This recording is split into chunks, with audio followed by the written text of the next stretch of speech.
Okey, Assalamualaikum warahmatullahi taala wabarakatuh. Salam sejahtera dan selamat petang. Okey. So pada petang ini kita ada sharing session tips for successful Tory Science and Technology Research Grant application by Malaysia Tory Science Foundation.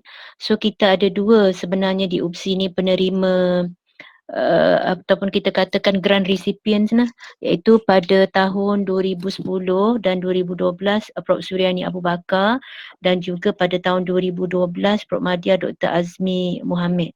So kedua-dua penceramah kita dah ada pada petang ini. Jadi saya ingatkan saya terus sajalah serahkan kepada PM Dr Azmi dulu ya. Ke Boleh? Prof Su dulu lah. Saya rasa Prof Su bagi speech ke. Okey, Prof Su ada apa-apa nak sampaikan dulu? Ni dah ada slide ni, dah ada slide show ni. Okey, terima kasih Yang Berbahagia Dr. Nurjan. Timbalan Pengarah Unit Pengurusan Pendidikan, Pusat Pengurusan Pendidikan dan Inovasi RMIC UPSI.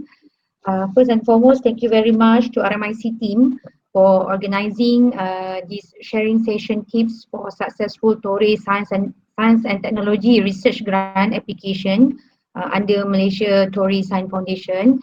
And thank you very much also to Dr. Azmi yang ada. Dr. Azmi ni merupakan pengarah di bahagian perancangan korporat.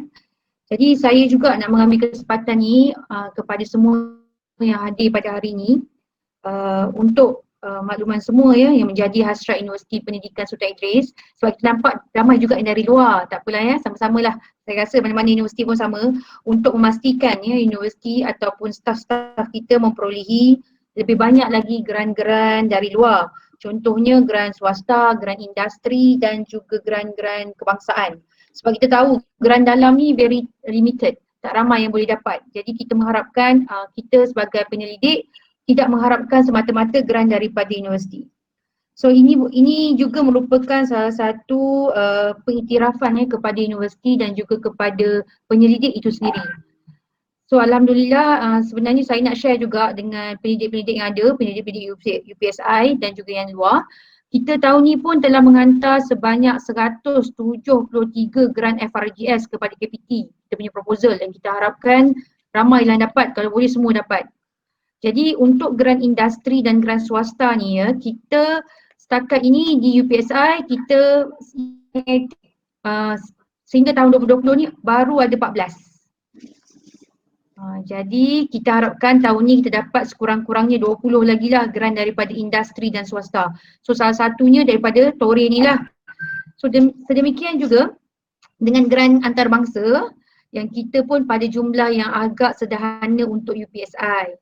Jadi kita harap sangat tahun ni kita cubalah untuk dapat lebih banyak lagi grant-grant di peringkat antarabangsa dengan harapan fakultas tu boleh dapat lebih kurang 10 lah tahun ni grant antarabangsa.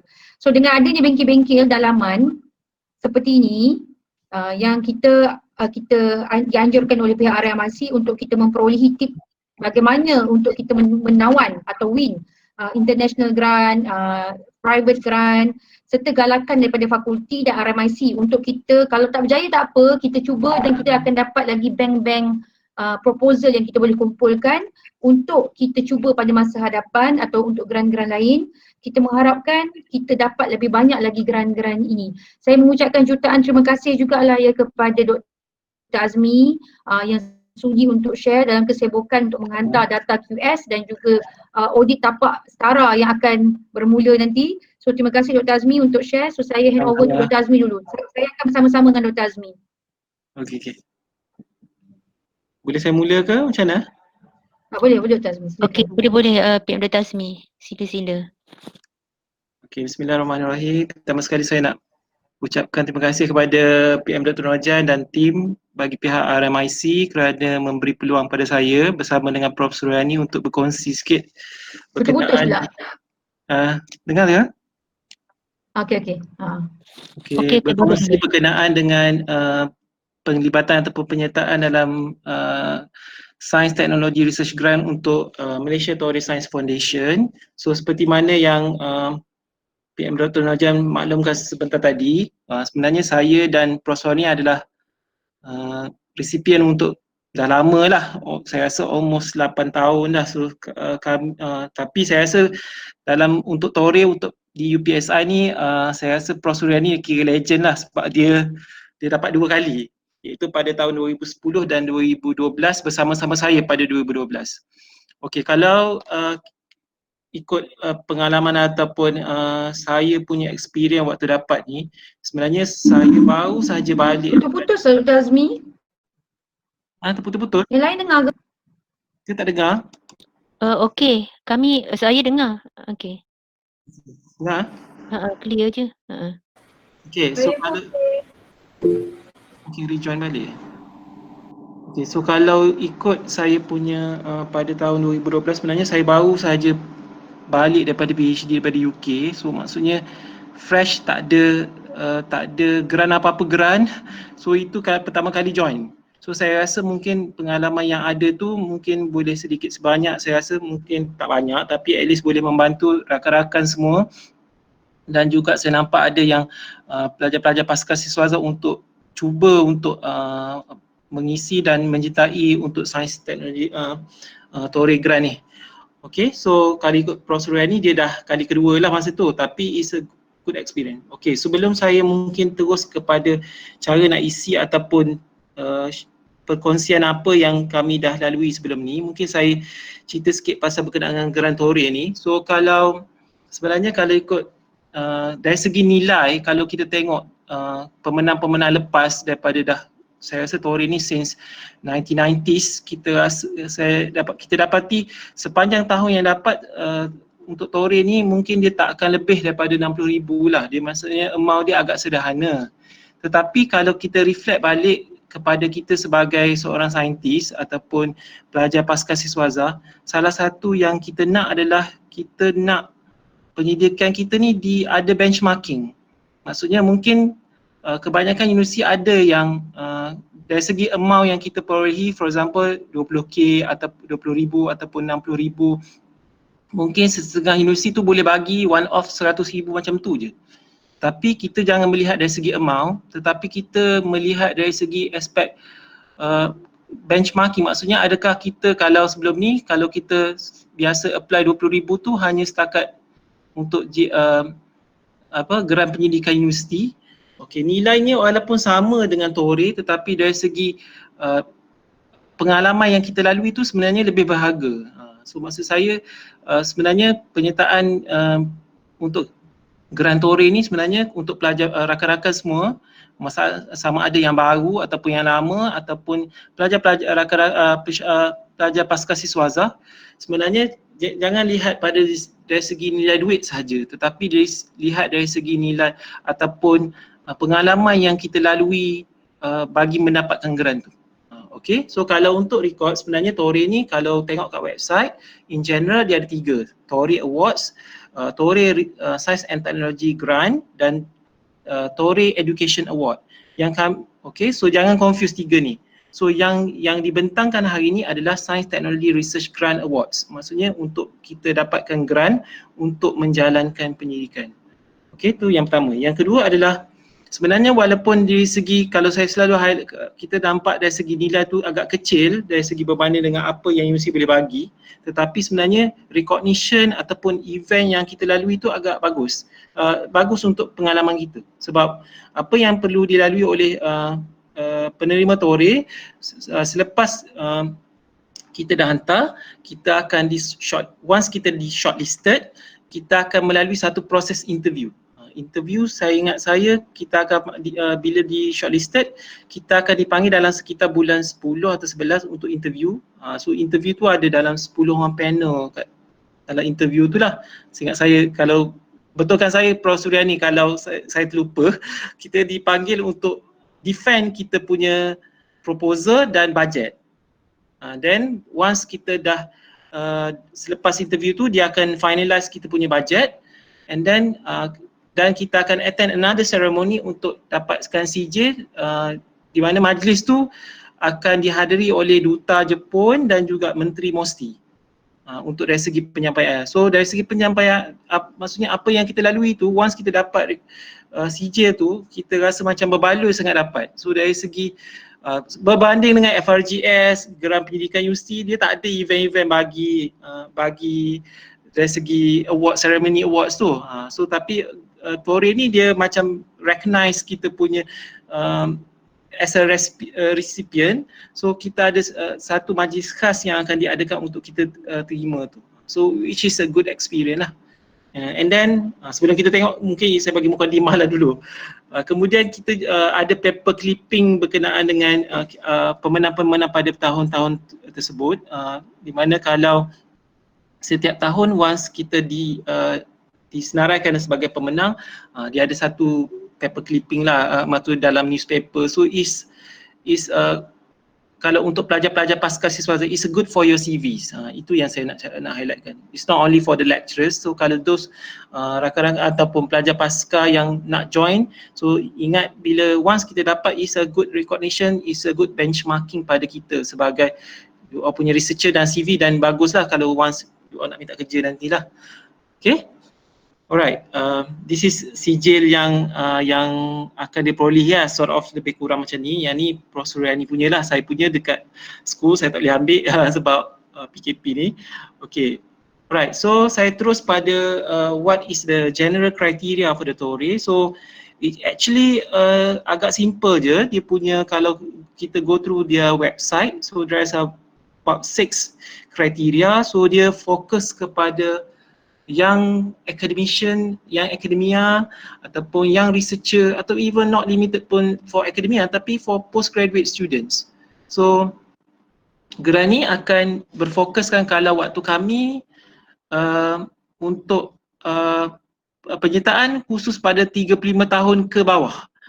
Saya tak ingat tahun bila, tapi likely tahun 2014 or 15 dia ubah, dia extend to umur 40. So masih layak lagi lah. Okay, so dia punya broad range dia dah tukar, instead of 35 sekarang ni 40. So saya rasa penyertaan tu not limited to pada student pasca, tetapi yang researcher, yang academician boleh join, boleh try untuk isi dan cuba. Okay, walaupun sebenarnya kalau pengalaman kita ataupun pengalaman saya rasa Prof Suryani, Dr. Nojan pun sama, geran antarabangsa ni konsep dia memang kita kena cuba. So memang gagal tu memang dah lumrah. So kalau nak dapat daripada satu tu mungkin dah 10 kali gagal baru dapat satu. So itu memang standard. Tapi don't give up untuk cuba. Alright. And then dia punya fokus dan main fokus utama dalam geran ni adalah engage in a basic fundamental scientific research field at the research facility in Malaysia. Of course, dia punya entiti utama dia mesti research yang bersifat fundamentals. So kalau those yang ada macam unsur scale up, optimization ataupun nak macam towards commercialization, mungkin tak berapa sesuai lah. Mungkin kena tune, the research is more on fundamental basis. So saya boleh bagi tahu dia macam dia punya mirip tu lebih kurang macam FRGS juga sebenarnya. Okay, and then of course kena facility in Malaysia lah. Residing in Malaysia, so maksudnya tetapi kalau kita nak guna facility di luar, mungkin kita boleh declare, tetapi it's not an excuses yang kita kata kita tak boleh run eksperimen tu. For example, in my case, kalau waktu saya punya grant, my research title is low cost hybrid surfactant for green solvent application. So saya punya precious cell saya tak conduct kat Malaysia, saya conduct kat Jepun. So memang saya declare lah, so the research will be conduct in Hirosaki University bla bla. So maksudnya kita declare kat mana kita conduct, tetapi maksudnya supposed to be tidak ada masalah untuk jalankan research as long as kita tu berada di Malaysia. And then is more or less is individual or group effort, and excluding clinical medicine and mathematics. So more or less is fokus utama dia lebih kepada chemistry, physics and biology lah. Okay. Alright. Dr. Tasmi ada soalan ni yang berkaitan dengan slide tadi daripada partisipan. Mungkin akak bacakan, saya bacakan akut. Okay, boleh. Apa yang dimaksudkan dengan mathematics? Kalau kajian simulasi dan pemodelan pun termasuk kategori matematik juga ke?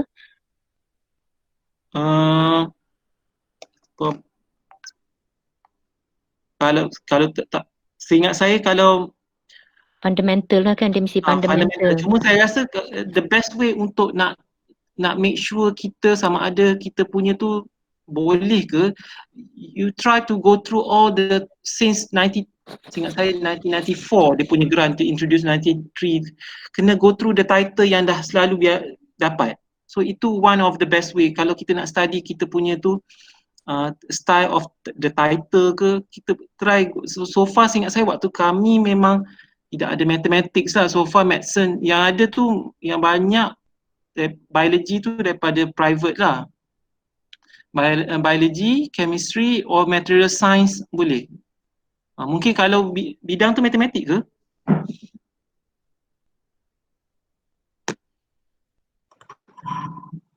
Ya, bidang matematik.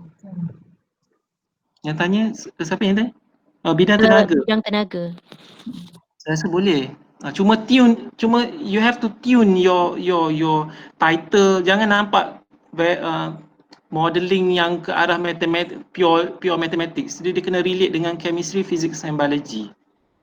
Tapi saya nak bagi jawapan yang betul-betul konkret pun kita pun tak tahu sebab it depends on jury. Tapi the best way before you fill up the form, try go through all the past recipient punya title. Go through the website, tengok. Okay? Okay, ada lagi yang tanya? Alright, okay. So saya sambung balik Okay, and then bila bercakap berkenaan dengan fundamental, so memang yang ni kalau untuk pelajar pasca mungkin kena discuss dengan your supervisors lah. Maksudnya the title tu should be represent, maksudnya the element of fundamentals in maksudnya research yang kita nak jalankan tu mesti bersifat fundamental, bukan yang untuk scale up ke, memang fokus untuk nak commercial ke, mungkin yang tu dia juri akan slash lah. Tapi yang ni I can say dia punya grant tu lebih kepada the meaning of FRGS. So meaning of FRGS, so meaning that the content of the research ataupun research grant is more or less okay, leading advance knowledge of area human and natural sciences, okay, menjawab how, why, explore the science of the research and accumulation of the theory, find out of the structures and find out of processes. Okay, so kalau saya rasa kalau saya baca yang all this point ni mungkin susah nak gambarkan, tetapi dia kalau rakan-rakan yang pernah isi FRGS is more, saya rasa more or less similar like FRGS, cuma kita nak tackle down to impress the jury tu. Sebab jury tu I think if I'm not mistaken waktu interview tu we got 10 juries, tapi kalau kita go through juri yang ada tu salah satu tu Tan Sri Dr. M. Jagatesan, which is medical doctors. So that's why kita akan nampak kat situ juri, once they shortlisted, yang interview pun people from different background. So that's why dia punya challenge tu kita nak convince people who not in our area untuk tengok dan to convince that you have to give the money to us to conduct the research. Something. Okay, so alright, saya terus pergi pada what is the research grant format. So this is much more easier lah. Kita go through sebab dalam grant ni, grantori ni dia ada form dan kita kena fulfill semua form yang dia ada tu lah. Okay, so saya go through one by one lah. So kalau in overall tu dia ada 9 item yang kita kena fill up lah. So yang pertama untuk title, so dia dah spell out kat situ, title, the project should be completed within 12 months and the result are written up for publication in ISI journals. So memang dia punya expectation kat situ, dia tak, it can be like a FRGS types title, tapi yang I can say is mini FRGS, dia kena macam kecilkan lagi sebab dia punya budget kecil sikit dan dia punya time frame tu kalau dia punya expectation is 12 month dan boleh publish dalam ISI. Okay, so one of the yang kami lalui sebelum ni, once kami dah dapat grant tu, dah secure, and then kami kena present, kami kena hantar report dan kena present lah. Dan antara soalan-soalan yang akan ditanya, sebab dia ada panel juga yang waktu present tu, kami present if I'm not mistaken in UM last time. Tapi kami present tu sebab kita tahu dah, sebab Prof Su dah melalui 2010. So the main question from during the presentation is how many publication arising from this grant. So that's why waktu 2012 tu memang kami bear in mind, make sure you have to publish then baru present. So otherwise I'm not going to present selagi tak ada.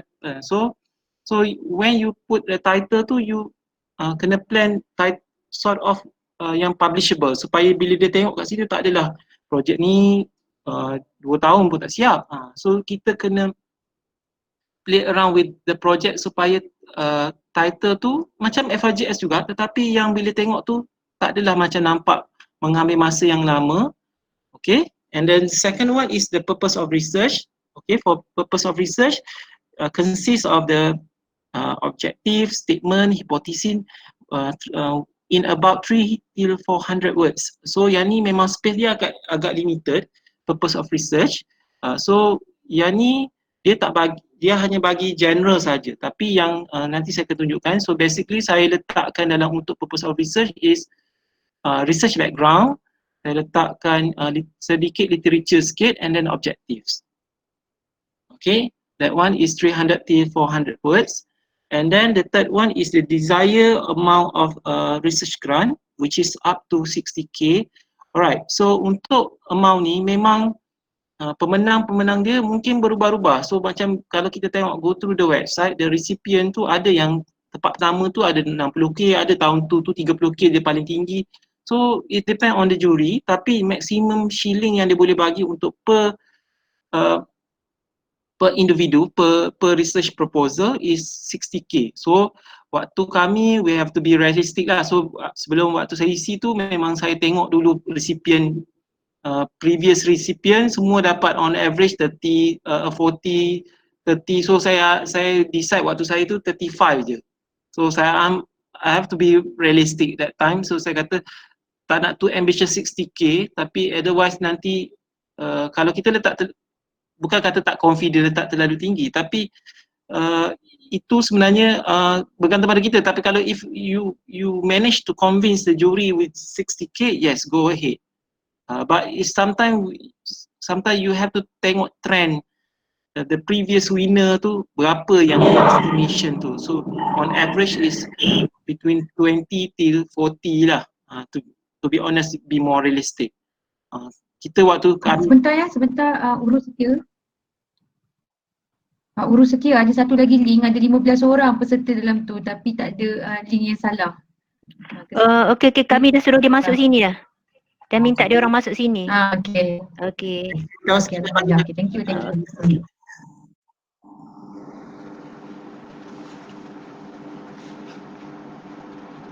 Okay. Saya teruskan ke macam mana Dr. Nojan? Dr. Nojan? Boleh Tuan Azmi teruskan. Boleh. Right.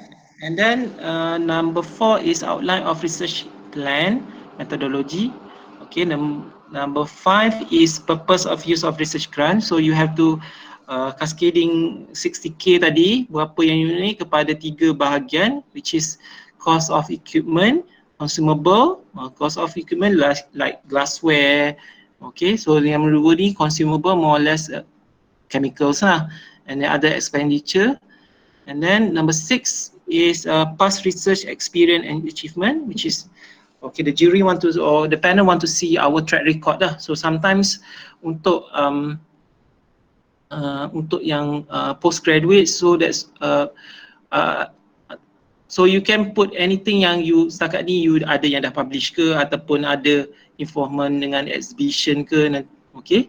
Kemudian nombor 7, current status and related in research mission abroad, which is okay, the jury basically I think want to see what kind the impact. Tapi Dr. Azmi, boleh kita tambah sikit, maksudnya yang untuk nombor 6 tu memang kena letak semualah, apa-apa saja yang kita pernah dapat sebab dia ni. Saya letak item by item nanti. Yang ni saya bagi general dulu, then saya go. Okay. Impact significance of the study. Number 8 is biodata of co-researcher. So normally kita letak co-researcher tu 2 atau 3 lah. So that's why saya rasa ramai yang macam basically in general ramai letak 2 atau 3 lah. So meaning that kalau you are the postgraduates, PhD or masters, you can put your co-supervisor or supervisors in as a co-researcher. And then last one is the publication. Dia dah bagi tahu siap-siap, excluding conferences, seminar and workshop. So they want to see your track record on publication. Okay, right. So kita bagi sepaja in general. So kalau saya rasa it's not limited to the TORE, FRGS ke, grant university ke, any international grant. Okay, talking about a good proposal must be consist of this kind of element lah, catchy title, objective, okay, problem oriented research background, research methodology, milestone, project activity, research, budget and so on. But bila kita nak spesifik pada TORE ataupun FRGS, kita kena tune all this element ikut yang dia nak tu. So meaning that walaupun di FRGS okay, tapi TORE tak nak macam ni, kita kena ikut tu. So salah satu yang kami buat ataupun saya buat adalah saya memang study the past recipient punya title tu. Saya tengok okay, style dia macam ni. So tapi taklah copy direct tu, nanti plagiarism lah kan. Tapi kita tengok style of ataupun title yang dapat kat situ macam mana. So is one of example lah. Okay, dari segi objektif, okay, problem oriented, research background, methodology, milestone, references and budget. Okay, saya pergi one by one lah. Okay, title, the first element, title. Okay, this is the most important one because this is how to impress the panels. So sebenarnya kalau bila even FRGS ataupun GPU pun, bila dia tengok title pun dia dah tahu dah yang ni boleh fulfill tak kita punya TORE punya kriteria. Okay, so that's why daripada awal dia kata tak boleh matematik ataupun too mathematic ataupun in medicine. So dia nak chemistry, physics. So kalau those yang dalam material science actually tak ada masalah. Sebenarnya boleh. Cuma kalau macam mungkin kat situ ada unsur matematik ke nak buat simulation, mungkin you kena tune the title tu supaya is more towards chemistry, physics, biology ataupun material science, sebab material science is more interdisciplinary kan. Okay, so kalau saya baca dari segi this criteria, because this point ni I got from the FRGS punya slide, so meaning that it's more or less similar like FRGS, but tapi mungkin tak semestinya macam FRGS ramai yang selalu cakap must be synthesis and characterization, tapi for TORE is not necessary. Tak semestinya mesti ada perkataan synthesis characterization. Malah try susun title tu supaya nampak, for example kalau saya baca yang Prof. Suryani boleh title dia, so waktu tu okay, amorphous carbon film from waste engine oil and environmental friendly approach. Okay, so maksudnya dia punya key ataupun nak attract the panel is more or less dia punya how the approach on utilization dia punya waste untuk convert it in something valuable compound. But to be honest, kalau talking about like same goes to vertically aligned, sama juga vertically aligned carbon nanotube from waste cooking palm oil. So to impress the panel is lebih kepada nak gunakan waste untuk convertkan something untuk CNT. But kalau kita talking about sekarang, talking about carbon materials research, so people talking about graphene. Now that's why one of kita kena avoid, especially bila title kita sekarang ni orang banyak buat graphene and you still talking about carbon black, carbon nanotube ataupun vertically aligned carbon nanotube. So walaupun kalau kita search dalam journals, banyak lagi orang buat, banyak lagi orang cite, tapi current research yang kat Malaysia sekarang yang orang bercerita adalah graphene. So you are talking about benda yang ke belakang, then the jury akan okay ni ke belakang, tak impress. So that's why itu elemen yang penting bila kita letak tajuk. So walaupun that's why kita kena make sure apa yang kita buat tu benda yang terkini ataupun benda yang nak sekarang. Bukanlah kata yang Prof. Suryani sebelum ni tak bagus. Bukan macam tu. tak apa Profesor. So tetapi sebenarnya yang saya nak highlight Okay, itu pada ketika itu. Berapa tahun lepas tu? 8 tahun lepas. Dah jadi sejarah waktu kami muda-muda dulu.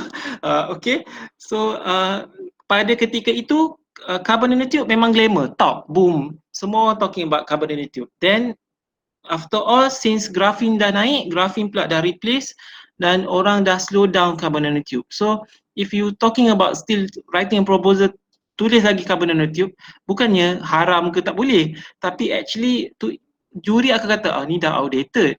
So itu salah satu yang kita kena bear in mind. So especially working benda yang terkini-terkini ni, kita kena selalu up to date lah. Kita kena tengok kita punya ataupun approach kita tu mungkin orang tak buat dah, sekarang ni dah buat cara baru dah. Okay, ataupun mungkin kat overseas dah lama buat, kat Malaysia baru, tapi kita kena counter check, betul tak kat Malaysia dah buat, mungkin dah outdated. Tu yang kita kena berhati-hati lah. Okay, dari segi tajuk. Right, the next one is research background, purpose of research. Macam saya bagi tahu tadi, dalam purpose of research ada 3 yang saya letak, is research background, one paragraph buat literature and then objective. Okay, macam research background ni, macam saya bagi tahu tadi, maksudnya benda yang kita selepas dia tengok title kita tu dia dah impress, kita kena describe the title yang kita bagi tahu tadi. So maksudnya kita kena pecahkan title tadi ke dalam background sikit. Okay, background whether you can talk about in Malaysia context ataupun kat overseas. For example, macam saya punya proposal last few yang saya dapat tahu itu low cost surfactant for green solvent application. So I'm not going to start with something technical terus, because I'm going untuk grant saya start with the what is green solvent. Waktu tu because our research is supercritical carbon dioxide, I started with the carbon dioxide in Malaysia berapa, and then if we can able to convert this carbon dioxide into the supercritical fluid,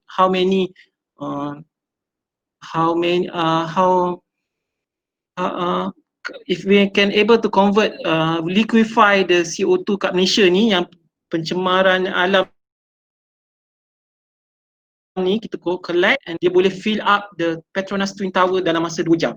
Saya kira lah, tapi macam tu nak bagi impression to the panel, semacam tu the background tu. And then baru start dengan background research tu, pentingnya surfactant tu, baru saya tu. So masuk kat intro tu dah kena bagi tahu the importance of your studies based on the background tu. Okay? Okay, so yang saya tulis kat sini, yang saya letak share kat sini must be short, brief. So sebenarnya overall daripada yang point yang saya bagi tahu ni, sebenarnya imagine you kita, sebab panel tu tak semestinya bidang kita, must be perhaps is macam saya chemistry, mungkin saya physical chemist, mungkin yang menilai tu is not physical chemist, perhaps she or he is organic chemist. So how to convince people who different background from us? So that's why kita tak boleh terlalu technical sampai orang pun tak faham. Kita kena try simplify, make it more simple. Maksudnya orang macam saya chemistry, orang fizik pun boleh, like Prof. Rani pun boleh faham. Nak faham 1% mungkin susah, mungkin at least 80% or 60% from your write up tu dia boleh faham. Okay, and then kita and then your research background, sebab dia punya 3 till 400 words, tak boleh panjang lah, so you can simplify. So like you bagi-bagikan like one paragraph for research background, and then another paragraph to with the literature review, and then another paragraph for the objective in point form. Okay. Alright, so overall, so kalau macam research background ni, must be a combination is interesting, simple languages, impact oriented, value added, and innovative and creative. So yang saya bagi tahu contoh yang saya kata, saya bagi analogi like CO2 tu kalau convert into supercritical fluid, so kalau kita fill up dalam Petronas Twin Tower tu, bayangkan dia macam tong tu, can able to fill up tu dalam masa 2 jam je. So imagine that, saya just guna analogi tu untuk nak tunjukkan the impact of the research. Kalau kita boleh you invest in this grant, so the potential application is be impactful lah, more and significant lah, macam tu. So you have to be creative enough to tarik panel tu, dari segi fakta, dari segi data-data atau statistik yang ada. Alright, same goes to the literature. Literature mungkin kat situ kena cite ataupun letakkan rujukan yang terkini lah. Macam saya bagi tahu tadi lah, macam contohnya people working with the carbon based material like Profesor Riani, saya pun terjebak juga dalam carbon based material ni. So people talking about the recent carbon based family. So maksudnya kalau ikut sejarah lama, sebelum ni carbon black, activated carbon, orang untuk research yang sekarang ni dah kurang ke sana. So literature tu kita taklah rujuk yang jurnal-jurnal dah terlalu lama. So that's why kena tengok yang current literature lah. Okay. Alright, and then the objective, the third element in the purpose of research must be consist of the objectives. It must be clear and straightforward. And then you have to list down the main objective and not too many. So kalau ni saya tulis up to 4, so actually the more realistic is 3 because dia punya expectation is only 1 year. So kalau untuk kami 1 year, tapi kami daftar tu untuk up to years because kita dah consider termasuk sekali publication and so on. Tapi untuk grant tu habis digunakan dan dah submit publish paper is within 1 year. So hujung tahun tu eksperimen dah siap, manuskrip dah ready, dah boleh submit. So maksudnya eksperimen tu, so untuk daftar memang can be 2 years, tapi untuk expectation untuk eksperimen, Tore expect within 1 year dah siap. Bukan dalam 2 years tu eksperimen pun tak siap, no. So that's why if you put objective not more than, I think 4 is too many, is perhaps maximum up to 3 objective. Okay, so seingat saya letak 3 seingat saya. Okay, and then very important since okay, the rest of proposal, activity, impact, benefit, expectation. Okay, right. So this is some of the typical words we can use in the objective lah. I think macam saya bagi tahu tadi, dia more or less more similar FRGS, but we can say like a mini FRGS because it's only 1 year. So kalau FRGS, you can put up to 4 or 5 objectives, depends. Sometimes if you propose for 3 years, you can put up to 5 objectives. But this one is the experiment should be finished within 1 year, so it's better to have 2 or 3 objectives. Okay, so the words too similar like FRGS. You have to creative enough to you whether mechanism, interaction, correlation, synthesis, characterization boleh. So yang ni yang selain daripada tu lah, synthesis, characterization is typical words yang kita selalu guna. But if you can play around with another terms like formulation, relationship, interaction and so on. Alright, so next one is number 3 tu because I combine dengan number 5. So number 4 is outline of research plan, is more or less is methodology. This one kita kena describe the methodology yang untuk kita capai that objective dan title yang kita spell out tadi. So basically kalau saya buat ikut fasa. Okay, maksudnya fasa or stage, you can spell out as a fasa ataupun step, tapi must be tally with the objective lah. Macam for example objective 1 cover dalam fasa 1, fasa 2. Okay, and then objective 2 cover fasa 3, 4. So macam it's more systematic, and then each of fasa you can describe how you conduct or how to achieve it. So maksudnya kalau untuk synthesis, cakaplah you synthesis factor tu, ataupun how you are going to characterize it. So you guna alat apa. So you have to spell out in the methodology tu. If you macam my case, because my supercritical CO2 test, so I send it to Hirosaki, Japan. So I spell out in the methodology lah. So kata the experiment will be conducted in Hirosaki University, Japan. And then tapi salah satu nak membantu panel faham, it's better to you support with the diagram or foto ataupun kalau macam NMR semua tak payah ambil gambar lah, tapi macam like your apparatus or your equipment tu macam orang tak pernah tengok ke, macam lain daripada normal punya reactor ke, you can put some photo or diagram in your methodology. So at least too easy for the panels to lebih senang nak faham lah. So sometimes kita kena faham sebab panel bukan bidang kita, ataupun mungkin bidang kimia ataupun bidang fizik, tapi not our area. So mungkin it's difficult to understand kalau you just bagi all text, one page tu semua text je, dia tak nampak kan. So perhaps you can support with some diagrams, some photos ke, untuk you use tunjukkan metodologi. Tapi yang lebih mudah adalah you have make sure your methodology tally with the objectives.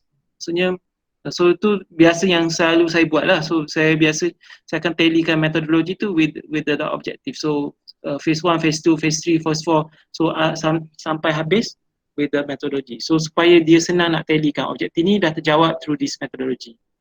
Okay, right. And then okay, so dari equipment tu kita kena senaraikan. Okay, so sampel okay, so tapi macam kita bagi tahu dah, macam FRJS juga, kita tak boleh beli alat, guna alat ni, guna Grani untuk menjalankan eksperimen je, ataupun nak test sampel tu boleh, tapi untuk membeli equipment tak boleh, tak dibenarkan. So mungkin that's why you have to spell out lah kalau maksudnya nak guna ataupun nak conduct eksperimen tu di luar universiti, just bagi tahu, okay, untuk fasa ni perlu dijalankan di UMT for example. So just spell out in the research plan. Okay, the next one is number 3 and number 5, so desired amount. Sebab desired amount tu dia ada page kat depan, you kena spell out how much the total amount desired.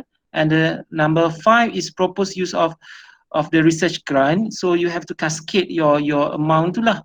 So daripada for example, if you request for 60k, so you have to cascade into 3 bahagian ni lah, untuk cost equipment, consumable and other expenditure. Okay, so untuk cost of equipment, macam saya beritahu, dia sebab grant ni amount dia taklah sebesar mana, tapi you have to good enough ataupun clever enough to tengok yang mana priority yang you nak beli. Okay, for my case, for example, waktu saya gunakan untuk beli glassware lah. Well, I'm synthesizing surfactants, so of course saya perlukan glassware. Okay, so saya gunakan few thousand untuk beli glassware, and then the consumable. Yang ni yang saya request, yang saya lepas tu saya kena slash. So I'm request for 35k, and then okay, waktu juri tu maksudnya dia memang nak slash. Okay, waktu juri tu dia bagi 20k je, tapi tak apalah, 20k still kita boleh beli consumable. Okay, for consumable you can use for chemical, any precursor or solvent and so on. And then so ada expenditure untuk third category, so you can use for the surface tension, so you boleh hantar untuk nak characterize your sample, you boleh letak kat sini. Okay, professional service, tapi untuk conference semua tak boleh. Conference tak boleh. So bila kita nak letak tu, mungkin boleh tengok agak-agak dia past recipient. Okay, kalau you aim, kalau macam saya letak 35 tu, saya memang tengok waktu tu macam range waktu menang tu dalam 20 hingga 40. Yang 60 tu memang jarang-jarang lah nombor 1 tu. Tapi so kita ambil yang be realistic supaya kita as long as kita boleh shortlisted pun tak apa. Okay, sebab waktu saya dapat tu memang saya bawa balik dan saya tak ada grant langsung. Saya bersyukur apa yang ada je. So yang ni pun saya bersyukurlah dapat walaupun 20. Right, so you have to put untuk cost equipment, especially for the glassware, and then for consumable, for chemicals, okay, ataupun solvent ke, okay. Untuk yang sample characterization, professional services ni letak untuk third part, so ada expenditure. Tapi untuk yang ni memang dia tak ada macam FRJL, kena 20% kat sini, tak ada. So far yang waktu kami tu memang tak ada kata yang ni mesti 60%, tak ada. Okay, untuk GRA semua tak boleh. Yang tu you have to use other sources. Untuk pelajar-pelajar mungkin pelajar-pelajar pasca yang isi tu mungkin boleh bantu untuk support untuk your research lah, especially untuk chemical ataupun professional service ke. So you kena play around yang ni. Okay. Alright. The sixth element is a past research experience and achievement. Okay, yang ni satu-satunya kita kena bantu sebab kalau okay, sebenarnya apa yang kami nampak adalah seperti FRJS juga sebenarnya dia okay, Tore pun nak tengok kita punya track record lah. Kita punya track record, kita punya past experience ke ataupun current experience ke. Kalau pelajar-pelajar pasca nak waktu waktu UOSCA ni tahun 2 ke tahun 1 ke ataupun waktu kalau nak PhD waktu your past experience which is masters lah. So you can put. Okay, so yang ni antara yang kami letak lah. Okay, so this is one to impress the jury, to impress the panel. So letak yang mana yang macam yang at least tunjukkan kita ada track record menjalankan pendidikan. Okay, so for example one yang you boleh letak is current and past research grant, local or international grant. Waktu saya tu sebab saya letaklah grant-grant waktu saya PhD tu, grant neutron scattering, so on. Kemudian ataupun current past achievement like exhibition and MTE, pencipta, iTech semua ni. Terus ingat saya kalau past achievement ni untuk Prof Surya ni lagi hebat lah, dia waktu tu best PhD kan. So macam exhibition gold medal, grant banyak, okay. Tapi tak semestinya. So yang ni saya just share. So tak ada kata mesti letak. So kalau ada letak.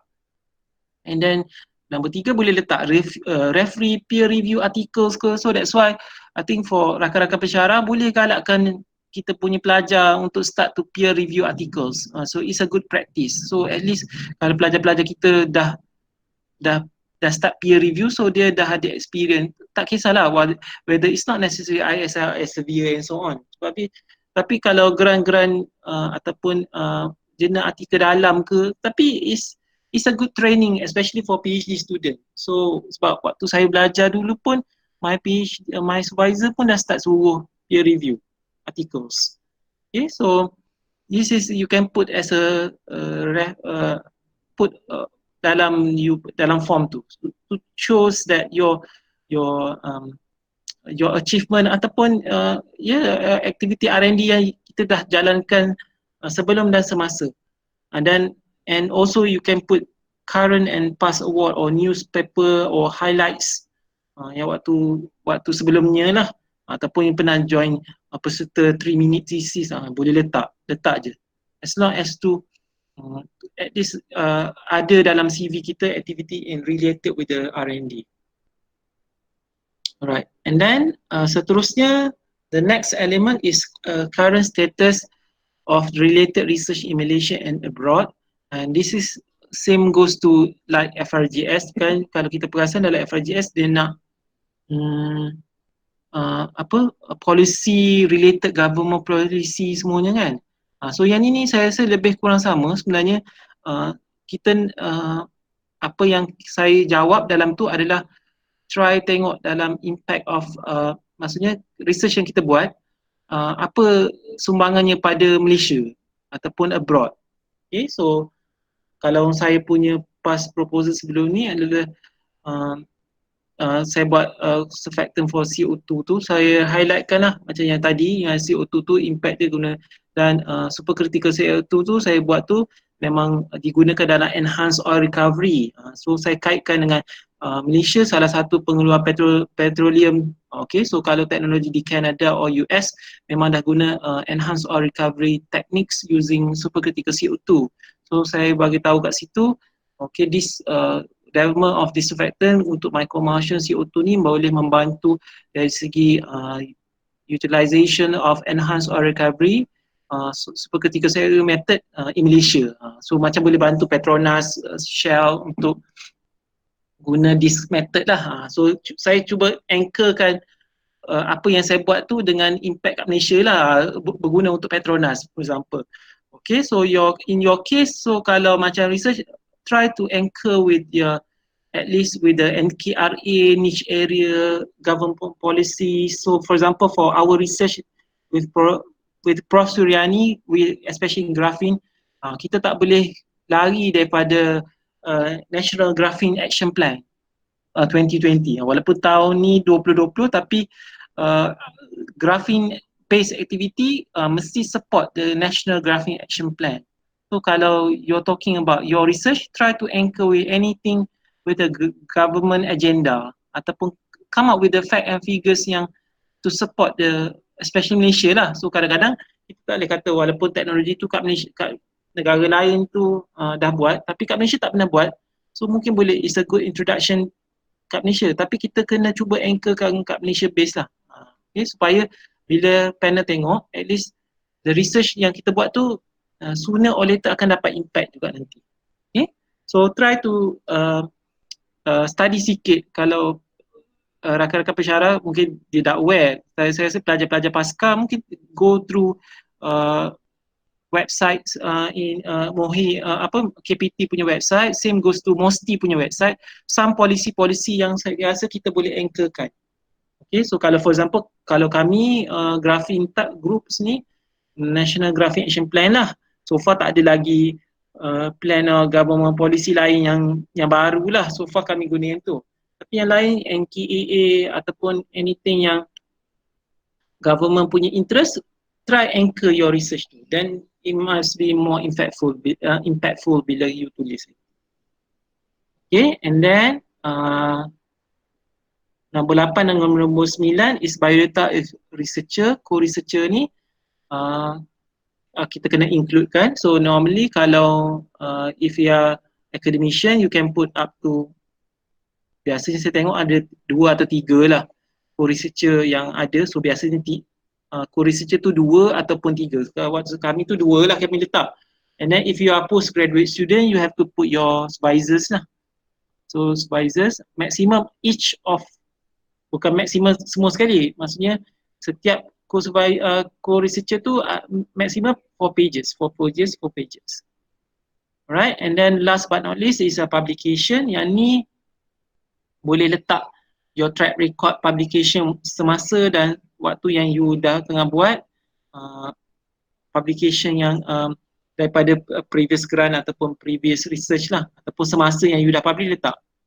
Okay, so nombor 9. Okay, ni saya share sikit, mungkin saya just sebab yang kami dapat ni almost 8 years ago, dah lama sangat. So saya takut saya punya info ni outdated, so saya just go through. So if I'm not mistaken, saya just go through few days back. So macam ada sedikit perubahan yang berlaku untuk tahun ni. Saya tak tahu tahun lepas, tapi tahun ni sebab kita tahu kita musim COVID ni, so semua dokumen dan penilaian dibuat secara online. So semua yang applicant perlu isi form, yang download form daripada website, and then kena scan, and then kena upload kat portal yang disediakan. Tapi before that, you have to make sure you need to get a sign from authorities and relevant institution. If I'm not mistaken, TNCPI. Datuk VC. Datuk VC. Kena ambil tanda tangan Datuk VC, then you have to scan it and then upload in the portal. Sebab dia dah bagi tahu kat sini, sebab previously kami kena post, kami submit ke RMIC, and then RMIC yang dapatkan approval tu, and then RMIC yang post. This mungkin Dr. Najah mungkin boleh bantu kat sini lah, sebab saya rasa mungkin dia kena, sekarang ni kena submit individually. Mungkin in terms of get approval tu mungkin submit to RMIC untuk bantu get approval kan. Okay, yang sebelum ni pun memang kita yang bantu untuk yang grant-grant macam bawah Malaysian Tory ni. Yang kali ni pun sama, lepas dah nanti dah fill up semua dah complete, kemudian hantar kepada RMIC lah untuk kita dapatkan tanda tangan daripada Datuk VC, tanda tangan hidup. Okay, kemudian nanti baru you all kena scan dokumen yang dah ditanda tangan semua tu, dan you all submit sendiri through online yang macam PM Dr. Azmi. Cuma disebabkan oleh kekangan Datuk VC, kami mohon supaya nanti semua permohonan tu sampai kepada kami selewat-lewatnya 27 Mei, sebab Datuk VC ada hanya pada 28 untuk dia menandatangan benda tu lah. Okay. Sebab tapi tahun lepas memang dah submit online, Dr. Nurjan? Tahun lepas post. Tahun lepas post. Yang pertama Sebab mungkin yang COVID-19 ni kan. dia dah bagi tahu dia punya form format nama file tu pun dah bagi tahu Science Technology Research Grant STRG dash nama and then university. Maksudnya contohnya Suryani dash UPSI 2020. Maksudnya nama form tu you have to make sure you punya naming file tu untuk upload pun dia dah bagi coding dah. If I'm not mistaken lah, saya just go through 2-3 hari lepas. Betul PM Dr. Azmi. And then dia punya extend, dia punya ni sekarang ni dia extend up to 7 Jun lah.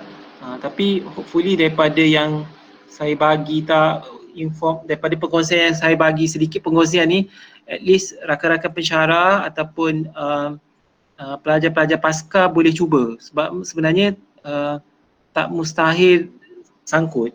So cuma macam mungkin kadang-kadang kita try kali pertama tak dapat. So macam waktu kalau saya tu sebab Profesor ni waktu dia dapat sekali dengan saya tu dah kali kedua. Saya first time try 2012 tu saya bawa balik.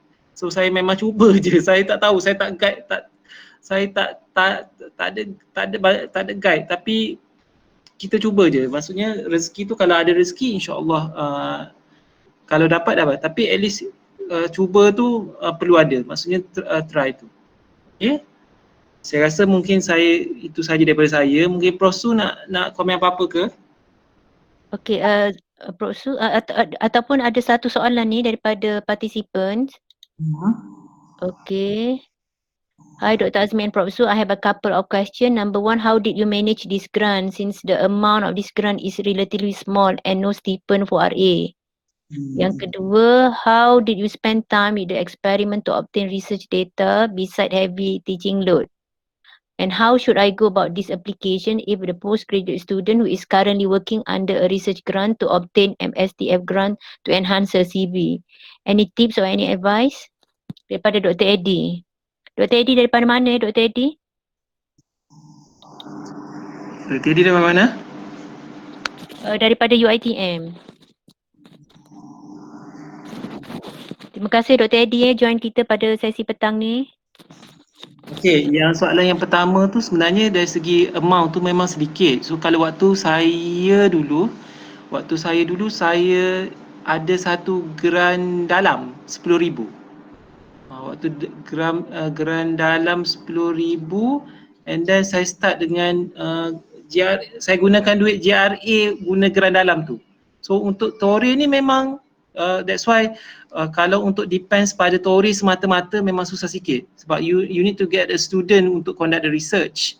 Okay, so meaning that to be honest, at least to have grant like grant university to support at least on GRA part. Okay, so waktu saya dulu saya memang ada bawa balik, saya dapat grant Tore ni apply, at the same time saya apply grant research university untuk cover bahagian research part. So maksudnya student tu student at least ada yang dah start buat kerja lah. Maksudnya once you approve tu at least you dah ada student untuk gerak. Jangan waktu you dapat tu baru you nak cari student, you tak ada duit nak bayar tu, tak boleh. So must be support by so maksudnya that's why dia punya amount tu kita to be honest kalau untuk saya gunakan tempoh hari memang kita guna untuk consumable dan juga professional services. Tu yang Prof Su Sama Ya, sama. Sama. Memang kena ada support lah daripada grant luar tu. Daripada grant dalam lah, macam kita pun hari tu pun ada grant daripada dapat dalam. ada yang ataupun student, at least student masters yang kalau dia dah ada scholarship ke yang boleh jalankan. Alright, soalan kedua apa? Saya miss. Dr. Nojan. Okay, how did you spend time with the experiment to obtain a research data beside heavy teaching load? Okay, so kalau yang tu sebenarnya you macam yang ni soalannya sangat subjektif. Sebenarnya dia punya plan tu, that's why bila kita pilih grant tu you kena tahu grant tu maksudnya kalau macam contohnya untuk grant Tore ni bukan you tak tahu lagi result tapi you dah apply, sebenarnya itu is quite risky. You have to test your, maksudnya kalau macam contohnya bila I'm writing a proposal like the surfactant tu and so on, dah ada grant yang sebelum ni, yang grant universiti tu dah gerak eksperimen yang dah test the compound yang saya nak tu. So tak adalah macam maksudnya dah ada preliminary data lah. dah ada preliminary data. Okay, sebab kalau work dah ada sedikit. Kalau tak memang tak boleh lah sebabnya setahun kan, dengan harapan ISI ataupun WOS kita untuk publication. Jadi kita dah ada preliminary work, dah ada juga sikit-sikit supaya kita tak ada cuba benda yang betul-betul totally baru. Benda-benda novel tu betul, bagus. Tapi sebenarnya kalau you tak ada preliminary work, you dah ambil risiko kat situ. Sebenarnya yang tu yang kita kena strategize bila kita conduct tu. Kita dah ada preliminary work, maksudnya bila nak sintesis ni tak adalah kata memang tak tahu dapat ke tak, it's quite risky kat situ. Especially people who dealing with the synthesis ni, kita tahu dia punya risiko tu kita tak tahu dapat ke tak. So that's why preliminary work tu kena ada dulu.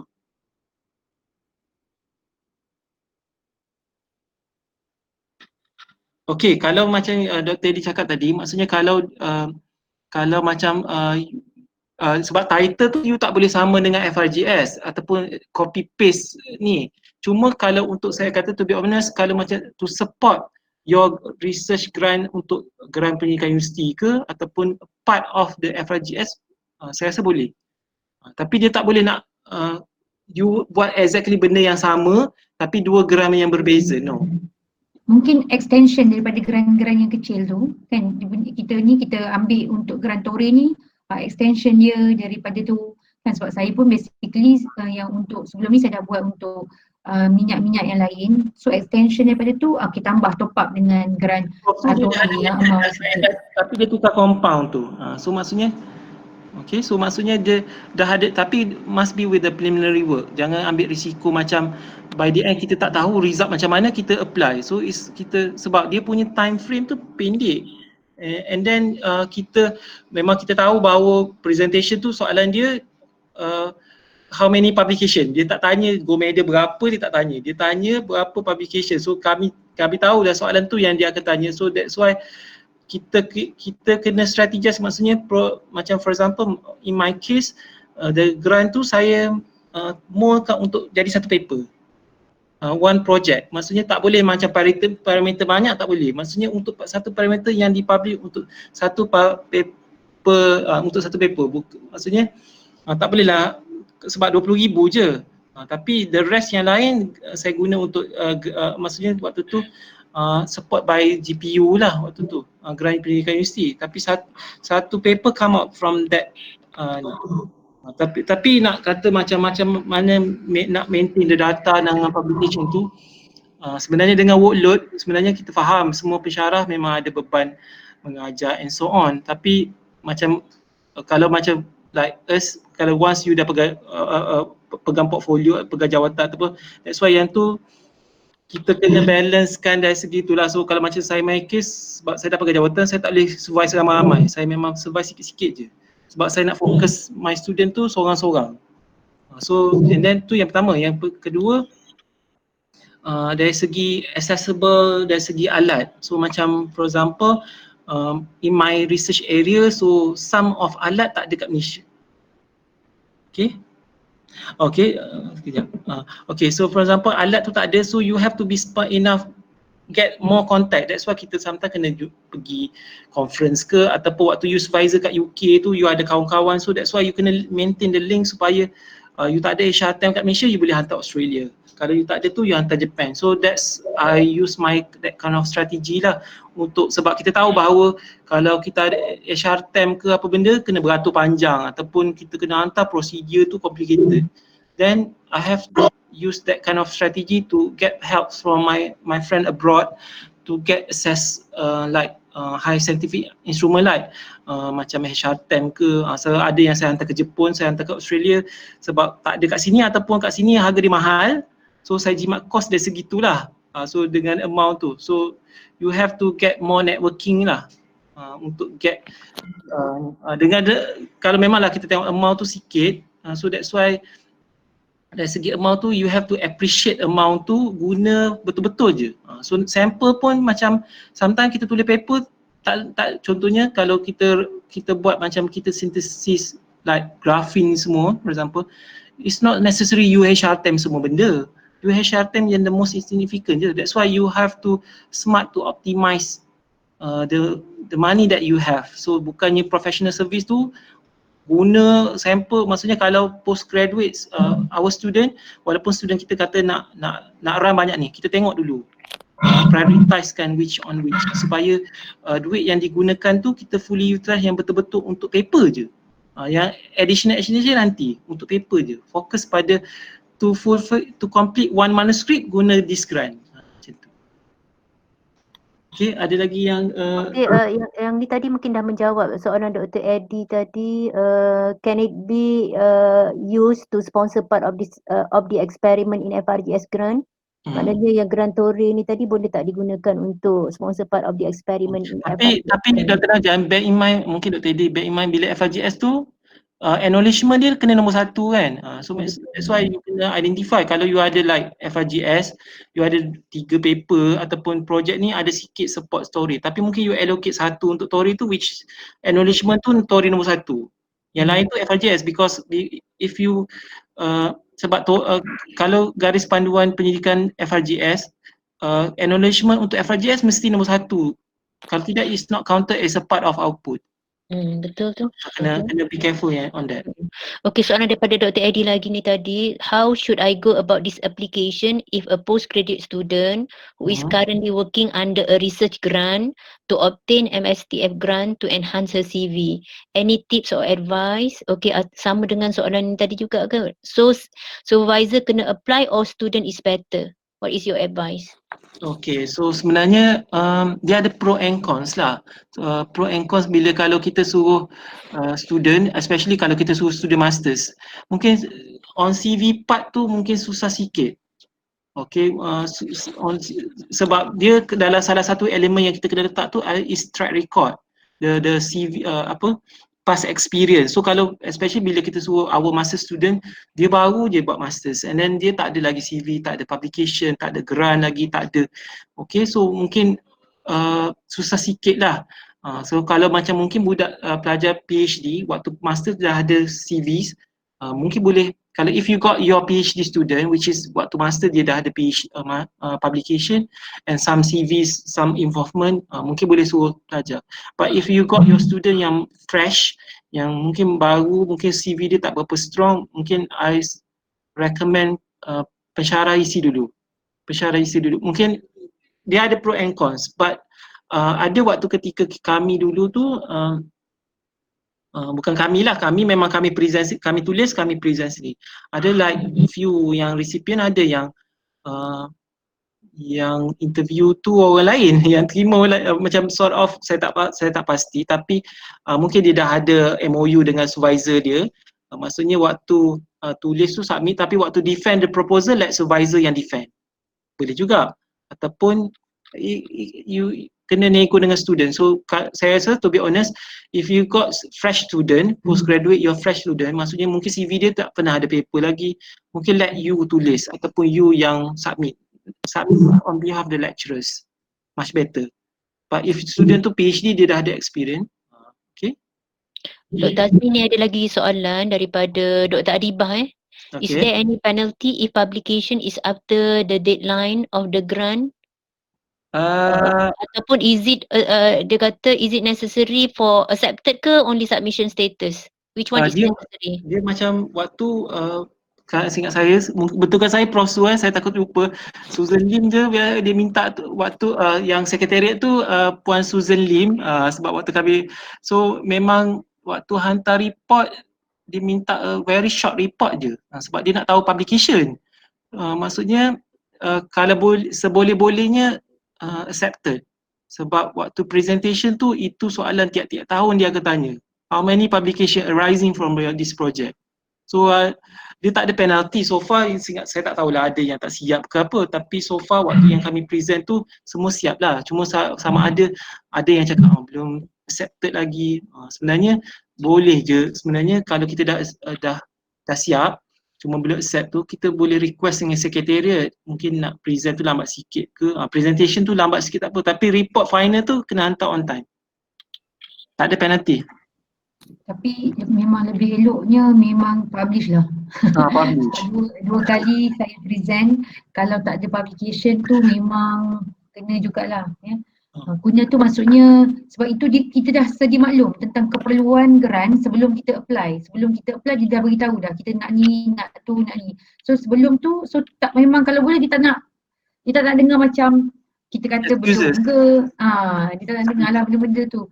So kita harap bila kita dah maklum, sebab itu kita cadangkanlah kepada semua penyelidik-penyelidik termasuk sebab kita ni pun tergolong dalam penyelidik-penyelidik muda Jadi penyelidik-penyelidik kita, jadi apabila kita membuat sesuatu grant, kita cadangkan supaya apabila kita sedang membuat sesuatu grant, kita pasti akan dapat dapatan baru. Bila kita dapat dapatan baru tu, maksudnya extension daripada kerja kita tu, kita tak sedar. Kadang-kadang kita tak sedar, kita jumpa something else. Yang kita jumpa something else tu, kita boleh come out dengan another proposal, maksudnya extension from your current work, untuk kita come out dengan satu lagi proposal dan kita boleh apply grant-grant yang macam kecil-kecil ni lah seperti Tori, Kurita, grant yang pada amount yang agak sederhana ni, yang tak besar. Jadi kita akan ada bank of proposal juga kat situ dan kita punya kerja ni pun sentiasa berjalan. Sebab itu kalau kita buat sesuatu kerja tu, kita tak boleh stop sebagai researcher ni sebab kita ni kerja 24 jam. Memang workload banyak pun kita kena atur masa kita elok supaya kita semua terancang. Setiap tahun kita tahu dah berapa banyak yang kita akan apply macam ni kan. Sekarang ni tengah PKP. Di UPSI sepatutnya memang tengah sibuk lah untuk prepare FRGS tahun depan. Kita tak boleh tunggu FRGS tahun depan baru dah fikir tajuk apa nak buat sebab yang current projek yang kita ada ni kita dah boleh fikir apa yang kita boleh come out dengan new proposal yang kita boleh tengok this is related to this and this is related to that so that we can come up with another grant application. So boleh ya? Cuma waktu yang presentation tu boleh request tapi sebab Prof Su sebenarnya waktu kami tu Prof Su dah ada experience untuk 2010 tu punya grant. So waktu memang waktu presentation tu memang kalau peserta atau resipien tu cerita ya dapat MTE pencipta 15 gold medal, dia tak impress. So dia tanya soalan, dia tak nak dengar yang tu, dia nak tanya how many publication. Itu yang juri nak waktu tu, seingat saya lah kan. So that's why kita be prepare lah waktu kami dah siap, tapi kami tunggu accept betul-betul and then bila present tu memang dah ada yang dah proper punya publication waktu present. Kalau tidak memang banyak soalan yang kami di waktu tu, tak banyak soalan lah once dah ada paper. Kalau tak ada paper, dia akan minta kita defend lah kenapa tak siap lagi waktu presentation tu.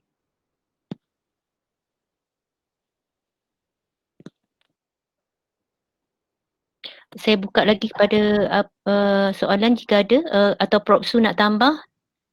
Masa saya dapat 2010 tu pun saya student PhD. Jadi seperti yang Dr. Azmi ada mention jugalah, kalau kita student PhD ke, kita kena ada strong CV juga. Sebab itu kita galakkanlah pelajar-pelajar kita ni menulis dan juga kita galakkan pelajar-pelajar kita ni masuk juga apa-apa pertandingan yang macam Dr. Azmi kata ada jadi review paper supaya kebanyakan pelajar-pelajar yang buat master PhD ni kebanyakan pun nak jadi lecturer. Jadi tak salah kalau kita educate, kita train dia orang siap-siap dah supaya mereka pun ada CV yang elok, mudah juga untuk dia dapat pekerjaan pada masa-masa depan mereka lah. Dan saya dapat memang masa tu saya student PhD. Masa 2010, 2012 saya apply sekali dengan Dr. Azmi, kita dapat alhamdulillah sekali, dua-dua dapat. Sebab itu pentingnya kerjasama juga maksudnya dekat situ kadang-kadang salah satu attitude kita ni pun kadang-kadang kita rasa bila kita apply kita lebih tahu kawan kita. Tapi tak, rezeki tu tak ada orang pernah curi rezeki kita. Kalau dah ditakdirkan bersama juga. Jadi kita apply sama-sama dan alhamdulillah dia dapat, saya pun dapat dan kami naik pentas tu. Ada gambar tu kan. Itu dengan TNCPI lama kami lah, Datuk Noraini. Okay. Sebenarnya tak ada bagi saya saya setuju dengan Prof Su ni, tak ada isu yang competition dalam group ke lab ni ke, apply je. Maksudnya kalau ada rezeki memang ada rezeki. Cuma macam jangan give up. So sebabnya talking about yang Prof Su dapat ataupun saya dapat 1-2, sebenarnya di sebalik tu adalah 10 kegagalan geran-geran lain yang saya tak payah cerita lah. Maksudnya keep trying. So masa tu itu lumrah. Maksudnya daripada yang kita dapat mungkin ada yang sangkut Tori ni Tori tu yang saya dapat apply tu first time apply tu dapat, tapi tak semestinya ada yang kita try dapat tutorial ni mungkin ada 3-4 kali try baru dapat. So maksudnya never ever give up lah. That's it. Dan dengan rakan-rakan sama-sama isi. Maksud baru daripada UPSI. Sebab saya nampak ni banyak juga dari luar, so saya harap sangat Dr. Arman ke dapat tahun ni daripada UPSI sebab UPSI seolah-olah telah tidur selama 8 tahun tak dapat ni. Okay. So lagi ramai dapat lagi meriah lah. UiTM dapat. UiTM ramai dapat. UiTM, UKM, UM dan banyak yang private colleges ingat saya. IMS, private U, IMC, Utah, antara yang ramai ni lah. So maksudnya lagi sebenarnya kita, bila ramai-ramai isi, so chances tu tak kisahlah, rezeki masing-masing, tapi maksudnya cuba tu mesti at least try. So at least daripada kita dapat tu kita boleh belajar. Mungkin tahun lepas kita rasa kurang kat sini, so daripada situ kita nampak kita boleh improve kita punya skills. Mungkin reject sebenarnya ni terlalu broad ataupun tak okay. Okey, ada apa-apa lagi pertanyaan daripada participants? Okey, sebelum kita mengakhiri saya ingatkan sekali lagi tadi bahawa borang itu kena download seperti yang Dr. Azmi terangkan daripada portal atau website MTSF tadi. Setelah dilengkapkan, kemudian perlu email kepada ataupun nak serahkan hard copy agak sukar, email kepada RMIC, kami akan cuba print dan dapatkan tanda tangan daripada Datuk BC lah. Cuma saya mohon supaya selewat-lewatnya 27 Mei, raya keberapa tu? Minggu depan lah, 28 hari Jumaat, so pada hari Khamis. Sebab kita nak dapatkan tanda tangan Datuk VC pada 28. Diorang semua tak raya tahun ni. Sebab diorang semua raya tak ada masalah kan. Boleh hantar semua. Keduanya kalau tadi, tahun lepas, tahun lepas memang diorang raya. Ana dah tulis kat situ email kepada pemantauan. Nanti kami akan hebahkan sekali lagi. Saya juga mohon maaf. Ada soalan lagi ni daripada seorang ni. Sekejap, saya bacakan dulu Dr. Azmi. Okey. Ada soalan lagi. Adakah dibenarkan untuk membuat animal study, in vivo study untuk MTSF? Saya tak ingat lah sebab yang in vivo tu ada. Sebab seingat saya ada resipien. Saya tak pasti pula. Cuba mungkin yang bertanya ni Iman Nabila, mungkin boleh pergi ke website Malaysia Tori tadi. Dia memang ada senaraikan grant recipient dia, past witness daripada saya ingat 2000 berapa, 10 sebelum tu lagi dah ada. Dia ada yang kolektif tu dia compile yang since boleh browse through, semua ada. So boleh cuba tengok. Sebab kalau you all Dr. Azmi, kita mungkin boleh share juga kat sini yang mana-mana yang apply, yang dapat Tore ni sebenarnya dah jadi legend dah ya dalam dunia pendidikan atau dunia akademik ni. Contohnya Prof Datuk Syukur je. Prof Roshan Syukur. Prof Rosi Daik 1994 seingat saya. Saya tak ingat. In 90s tu dah Prof Ishak Ahmad kan. Macam kita pernah tengok tu dia highlight dekat buku. So macam kita perasan lah Prof Mahiran Basri. Semua yang memang ikon dan legend dalam bidang lah. Prof Syahidah Radiman, Roshan Syukur, Rosi Daik, Prof Ishak Ahmad. So that one tu is more or less more to chemistry lah. Prof Roshan Syukur 1994. Fizik. Prof Roshan Syukur dalam bidang fizik memang kita punya idola lah. Memang ikon lah ya. Profesor yang ternama lah. Prof Syedai menang 1998, Prof Ishak Ahmad menang tahun 2000. So kita harap juga sebagai ini kita follow track record daripada senior-senior kita yang memang ikon dalam bidang. Dia pun dapat geran-geran yang saya kira geran-geran yang bukan senang nak dapat lah. Kompetitif geran. Kompetitif geran, yes, kompetitif geran. Dan satu lagi, ini juga cara kita nak benchmark diri kita lah ya, nak ada penanda aras dari segi pencapaian kita, dapat geran-geran yang dari industri Sebab tidak lagi saya nampak gantung. yang ni geran ni dia punya benchmark tu sebelum ni kalau mungkin kita geran dalam, kita bersaing dalam universiti kita je ataupun FRJS more or less among the public university. Tapi geran-geran ni dia kita bersaing juga dengan the private one. The private one, UTA, rakan-rakan UTA kita, IMC, Taylors. So kalau kita tengok past recipient tu, ada UKM, UPSI tu last hari itulah 2012, tapi among tu ada universiti lain, saya tak ingat lah, tapi ada few, banyak rakan-rakan private pun ada. So very competitive lah. So memang it's a good for your CV lah, especially kalau rakan-rakan menggalakkan pelajar pasca yang isi pun, kalau mereka dapat, it's a good recognition untuk dia orang, untuk pelajar-pelajar pasca untuk diletak dalam CV dan untuk baguslah kalau untuk nak jadi akademia nanti memang dah ada dalam CV. Okey, nampaknya macam tak ada lagi pertanyaan daripada para peserta. Okey, saya bagi pihak RMIC mengucapkan tinggi-tinggi terima kasih dan penghargaan kepada Prof. Suryani Abu Bakar, TNCPI UPSI dan juga PM Dr. Azmi Muhammad. Kedua-duanya adalah penerima Geran Tore ni pada tahun 2010 dan 2012 lah seperti kita maklumkan. Terima kasih atas perkongsian saya ingat yang sangat terperinci lah daripada PM Dr. Azmi tadi dan sangat memberi inspirasi dan juga motivasi kepada penyelidik-penyelidik muda kita daripada UPSI, daripada luar dan juga termasuk pelajar-pelajar pasca siswazah kita. Jadi bagi pihak RMIC mengharapkan ada banyak permohonan lah yang boleh dimajukan kepada pihak Malaysia Tore Science Foundation pada tahun ini. Okey, dan saya bagi pihak Urus Setia memohon banyak-banyak kemaafan ya sebab saya telah memberikan link yang berbeza tadi pada grup portfolio TNCPI. Saya pun tak tahu, tak pasti mengapa bila copy kat situ dia jadi lain pula dia punya link tapi tetap sama untuk Tore. Tapi yang masuk lambat tadi jangan risau sebab insyaAllah PM Dr. Azmi boleh sharekan ya slide ni untuk kita hebahkan. Boleh. Okay. Dan juga kita ada record yang ni kita cuba letakkan di UPSI Edu Innovation YouTube channel kita, okay, untuk dilihat oleh peserta-peserta kita tadi yang masuk agak lewat tadi lah.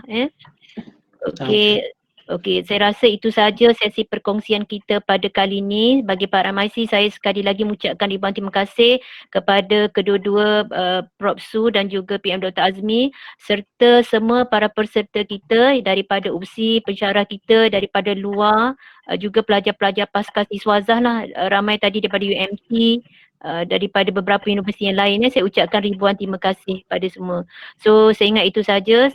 Saya akhiri sesi perkongsian kita dengan wabillahi taufiq wal hidayah. Wassalamualaikum warahmatullahi wabarakatuh.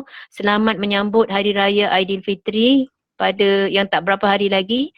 Maaf zahir dan batin dari kami semua. Okey, itu saja daripada kami. Okey, Assalamualaikum. Terima kasih Dr. Nurjan, terima kasih semua. Terima kasih Selamat Nurjan. menyambut Hari Raya. Okey.